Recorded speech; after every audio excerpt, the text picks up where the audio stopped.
Hello, Nick here again to discuss what happens after the contract is signed. So I got a little slideshow presented for you, so get excited. After the contract is signed. Okay, step number one. Get the contract signed. Get the signed contract out the door. So that means get your contract to your buyer, get the contract to your seller, depending on who you're representing, get the contract to your client's attorney, and if it's you're representing the buyer, get it to your lender ASAP so they can start the mortgage paperwork so nothing is delayed in terms of that end because closings mean you get paid. Next step, as you remember from our contract discussion, is you have the home inspection. So your first step is to get the home inspection scheduled. You have 5 business days to do this. Like we said, you don't test drive a car, you don't buy a car, before test driving it.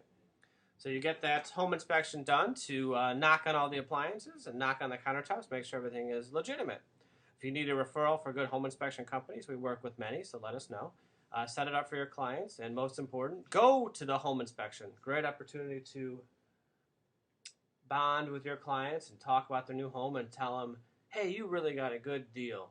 Most of the times, as soon as contracts are signed, many buyers, if it's especially their first home, have lots of cold feet. So you need to go and assure them at this home inspection that they are making a deal happen and that the seller really got skunked and you are the best realtor ever. The attorney review period. After the home inspection, the attorney starts to get involved. They negotiate credits. They review the condo docs. They go over tax prorations and fight for your client in order to get that price reduced. Most important, or I guess 50% more important, is at the closing table, the attorney is there to review all the condo docs again and review the closing documents and the loan documents. Side note here is I've had a closing where the attorney was reviewing the paperwork and it looked like the lender wanted to charge 8% rate, whereas opposed they signed to a 4.5% rate.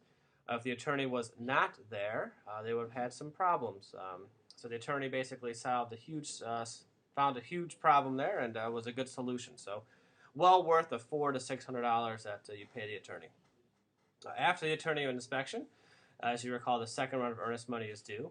And your job is really just to monitor the mortgage contingency date. So this could be, once again, as we said, depending on the closing dates, 30 days after the contract signed, and the closing could be for another 30 to 120 days. You don't know. But don't lose touch with your clients. Always keep in touch with them, once every few days, just to see how things are going. So you have your closing.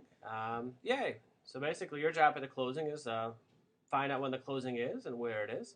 Call your clients, call the listing agent, and set up that final walkthrough to make sure the seller moved out all their stuff. Make sure they didn't remove the chandelier that they said they were going to leave. Make sure there's no scratches on the floor or paint on the wall or anything out of the ordinary. I've had final walkthroughs where there's been many scratches on the floor due to moving, and at the closing we have big fights, and the buyer ends up getting a credit, for $2,000-$3,000 to fix the floor. So once that's done, you attend the closing. Your job is really to do nothing. You sit and look pretty. Don't talk.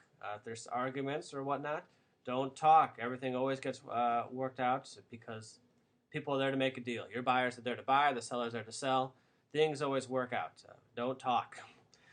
Bring cookies or donuts, and when you're done, get your check and congratulate your clients on a job well done and to get you more clients, hopefully. So that's it. Any questions? As always, just contact me.